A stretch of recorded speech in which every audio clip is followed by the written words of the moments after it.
Elimination Chamber is this Saturday from Chicago, from the United Center, an arena that WWE has not run a televised event at since it ran the first ever event at it in 1994, SummerSlam 94. That's Undertaker versus Undertaker and Brett versus Owen for the title. This is the first Raw, SmackDown, pay-per-view, what have you, from the WWE in this building since then. As they run the Allstate Arena normally, don't necessarily know what made them finally choose to go to the United Center, seeing that this building's bigger than the Allstate, a place that they could have held a lot of WrestleManias at, because again, fits more people, but they didn't. I don't know necessarily the reason why. That's been a long question I've always had. I did notice ESPN put out today, as part of obviously their cross promotion with the WWE, their top 5 Elimination Chamber moments. And without getting into what those moments are, I want to just say the list is incredibly flawed. And the reason it's flawed is it's because one of those moments is Shawn Michaels winning the Elimination Chamber at the Survivor Series. And one of those moments is John Cena turning heel last year at Elimination Chamber, the pay-per-view event. So I don't necessarily know if their list is trying to say the top 5 things that happened in the Elimination Chamber match or the top 5 things that have happened at the Elimination Chamber pay-per-view, because HBK won the match, but did not. That was at Survivor Series. I went and saw Edge cash in Money in the Bank after a Elimination Chamber match, but that was at New Year's Revolution. And as for John Cena's heel turn, that occurred at the event of Elimination Chamber, not in the Elimination Chamber. So I don't know if they're trying to say like these are the top moments from the match itself or the top moments from the event. Because if it's the top moments from the match itself, the John Cena thing shouldn't be on there. You know what I mean? I agree. Because that didn't happen. And if it's top moments from the event, then the Shawn Michaels thing shouldn't be on there. And if the Shawn Michaels thing's on there, then I think the Edge cashing in on John Cena in 2006, because that's similar, like it was, as we like to say, adjacent to Elimination Chamber, the match, because it took place right after the match. Yeah. Goldberg, I think, spearing Jericho through one of the pods. I think that was like in one of the early chambers. That was a highlight moment. One of the moments they talked about was Brock Lesnar and the big F5 of Austin Theory. I think that's very cool. Rhea Ripley winning the main event in front of her hometown. Again, not a match, but at the pay-per-view. Do we count that? That was pretty cool a couple years ago at Elimination Chamber in Perth. Very confusing. But either this way here, we got 4 matches. And what's crazy is a couple of years ago at Elimination Chamber in Montreal, people might forget that one of the chamber matches, unlike how we're kind of used to it, was not for number 1 contender for the world title at WrestleMania, was for the U.S. Championship. Austin Theory's U.S. Championship was on the line in the in the men's Elimination Chamber in Montreal. There was no number 1 contender match. There was no championship match.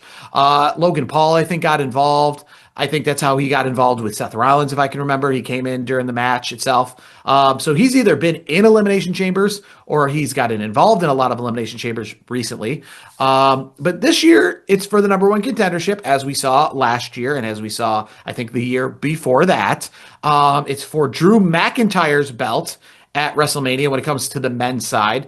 And I'm going to highlight this video essentially as doesn't matter who wins, because there's a lot of strong rumors out there, specifically on top of what we see ourselves with our own eyes on television, that Drew McIntyre's championship match at WrestleMania isn't going to be one-on-one, right? We got Jacob Fatu in the mix. We got Randy Orton in the mix. We got Cody Rhodes in the mix.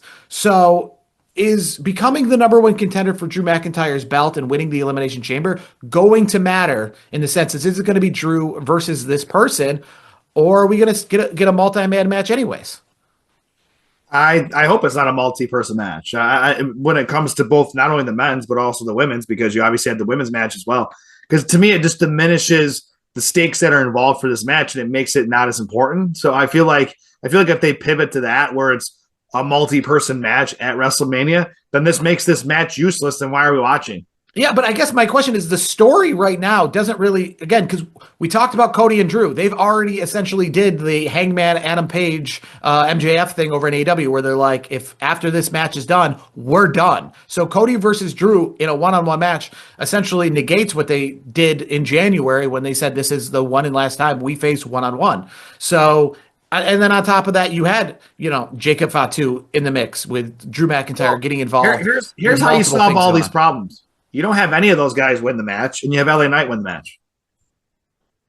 Okay, so LA Knight versus Drew McIntyre one-on-one? Yeah, why not? I mean, I'm not LA against it. LA Knight's earned it. Like LA Knight is you know what is his new shirt? As we I don't watch Unreal. We talked about that before, but they're starting to try to realize that Unreal can be tied into the show, and as a just essentially, I guess Unreal might be just another scripted program. But he's got the new Unchosen shirt that he wears based on the fact that he was not chosen to win Money in the Bank a couple years in a row. So I think I think it's time he gets chosen. Yeah, I think he could be the chosen one at this point. You know what I mean? And speaking of that, who was the chosen one? Drew McIntyre. He was the chosen one back in the day of Vince McMahon. So it's like, you know, it kind of, you know, if you read between the lines a little bit, you got the T-shirt for LA Knight, and then Drew McIntyre was known as like the chosen one back in the day. You bring that together, it works, and it solves all the problems of, hey, we got 4 other guys that could be in the match. Because to me, if you're not putting all the chips on the table and saying, hey, if you don't win this match at Elimination Chamber, then you're not in the main event. Like, that's how it is. It should be the same way for the women. So it both is like that. And to me, you know who I'd like to see, but it's not going to happen, is I would like to see Trick Williams. But I don't think they're going to strap that rocket to him just yet. I think I think they got him in a good spot. I think he's going to look really good in this match, this Elimination Chamber match. I would be shocked if he won. I'd be happy if he did. But if I had to pick somebody, I got to go LA Knight. I think LA Knight's earned it. I think it's time for him to be one of the faces of this of this era, so to speak. I guess with one person winning the Rumble, one person winning Elimination Chamber, how would we ever, because again, WrestleMania isn't, it's a big time event, but we've seen it before. It's a big pay-per-view. How do we get it so that we can have multi-man matches? You know what I mean? Because I don't think, we should just always be having, because we've seen it before. WrestleMania is allowed to have a fatal 4-way like any other pay-per-view. I know they don't mostly because it's WrestleMania. It's supposed to be these big one-on-one feuds. But I think, obviously the last couple of years, based on a few different things, we could see a change up in that, and it'd be healthy to see a change. You know what I mean? So we're not just seeing the same kind of one-on-one matches that are going to get replayed over at Backlash. How would we get to a multi-man match if the structure set up to get to where we get to WrestleMania is always one man wins this, one man wins this, one woman wins this, one woman wins this? Then don't have an Elimination Chamber match that says, for the Undisputed Championship at WrestleMania. Like, don't put it that way then. Just make it. Yeah. Maybe make it the U.S. title or something like that. Do something. Do something different than if you want multi-competitors, that's how you got to do it. And really quick, the women's side, I'm going to have to go. I think Raquel Rodriguez is going to win. I'm going to put Raquel on that. I think she's going to win. Who do you got in that one? Well, you asked me who I think is going to win the women's match. Because we already know it's going to be Liv Morgan, who announced this past week on Monday Night Raw. She's going to go after Stephanie Vaquer, or at least announced it with her fist, right? That she's going to go after Stephanie Vaquer. It leaves, a lot. I'm guessing Tiffany Stratton is a safe choice. We're talking about, Jade Cargill's championship. I think Jordana Grace, right? That was a formidable foe based on their essential physique and their physical fitness. Bianca Belair is not currently involved, so there's an easy answer there. Naomi is not involved, so there's an answer there. But for the people who are involved, it's tougher. Like I said, Tiffany Stratton seems to be. Kiana James is kind of that underdog pick, you were just talking about. Raquel Rodriguez, could we see her going for a belt, kind of, keeping the Judgment Day with, two number one contenders? Choice, though. Raquel is definitely my choice. Wouldn't that be interesting if the Judgment Day held both women's championships? At least as heading into WrestleMania season, both number one contenderships for sure. I guess obviously you'd have to debate if they held both championships, are we splitting shows? Because obviously the whole purpose of having multiple titles is, I know they don't play the rules. Everybody's on everybody's show anyway. I know they don't play the rules as much as they should, but yeah, that's the idea behind it. I think that would be interesting having Raquel Rodriguez win this so that you have Liv Morgan and Raquel Rodriguez, both number one contenders heading in. I think a safe bet is probably Tiffany Stratton. Rhea Ripley's always a safe bet, but that's the problem. She's always that safe bet. It seems very predictable. They got to go somewhere else. They got to go in a different direction. Nothing against Rhea, nothing against Tiffany. Like, they got to freshen it up a little bit. And I think Raquel, that's the reason why I picked Raquel. I think it's a fresh coat of paint. And I think it'll be good for not only Raquel, but I think for the women's division as a whole. Talking, and we talked, about wanting LA Knight and stuff to win the men's one, but is that going to be your actual pick? Who we think is going to win the men's chamber here? I'm guessing it's probably going to be Yes. Cody Rhodes. No, it's going to be LA Knight. I really think that. What that's not only what I'm hoping, it's also what I think will happen. And the same thing with Raquel. I think it'll be good for business, and I'm very confident in both of those. I would be surprised if I don't hit on at least one of those.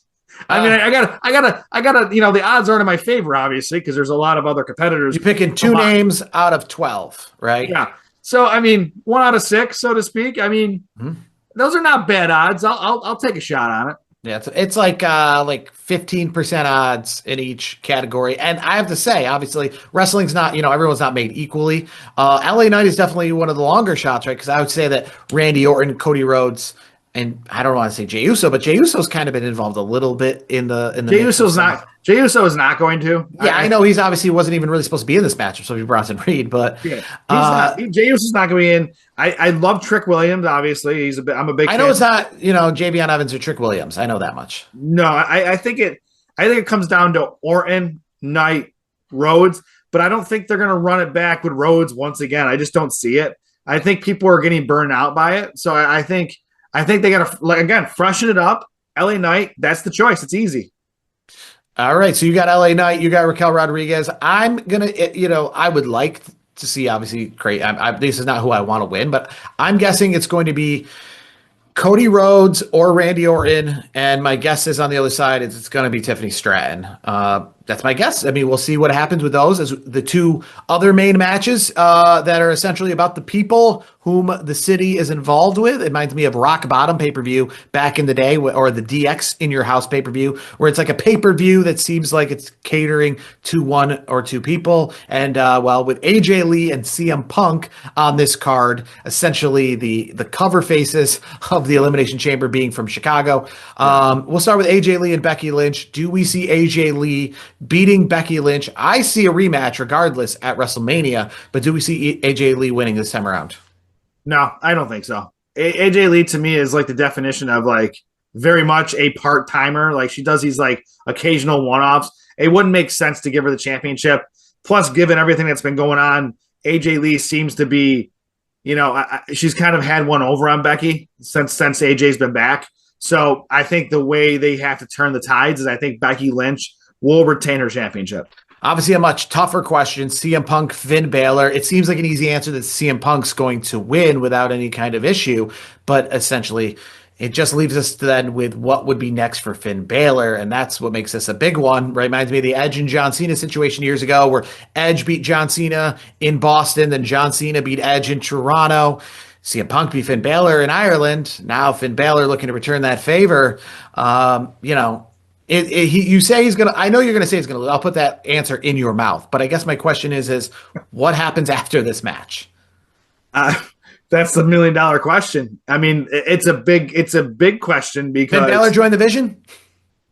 I mean, why not? I mean, you could throw anybody in the Vision right now. I mean, Finn Balor, that's another name. That makes that. You know what? That makes sense because maybe Paul Heyman can recruit him and say, "Hey, I know you lost to my former friend CM Punk. But let me get you back on track to where we know you can be." You know Paul Heyman. He's the used car salesman. He could sell you anything. I could see that. So I see, obviously, CM Punk winning. And then Finn Balor loses. You know what?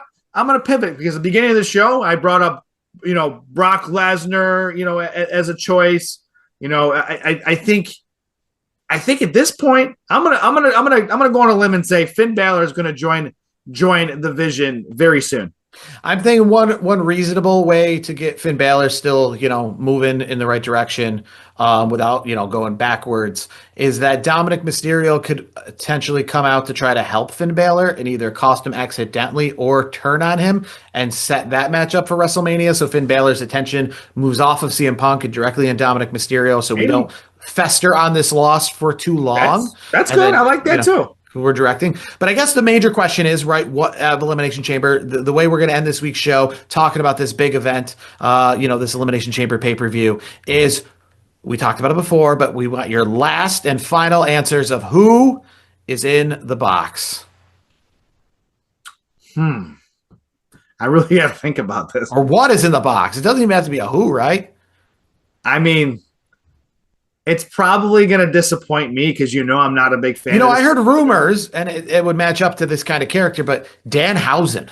That's who I was going to say. That like that's disappointing to me because I never liked his character. I think his character's meh. I know a lot of people love it and this and that, but if that's who it's in the box, who predictably probably is in the box, let's just say that it's probably Danhausen, and I'm gonna give it 2 thumbs down because I'm just it's not my taste. I'm not a big fan of his gimmick. I don't really care for him. I know a lot of people love him. He's over with so many different fans. It'll get a pop, but it ain't gonna get a pop. He's the only person that would make sense to be in a box. Any other person can't come out of a box and be like intimidating. It has to be silly because a person can't stay in a box. I mean, that just defies reality, right? So it has to be a silly person that would be like that would stow away in a box. And that's why it's probably Danhausen.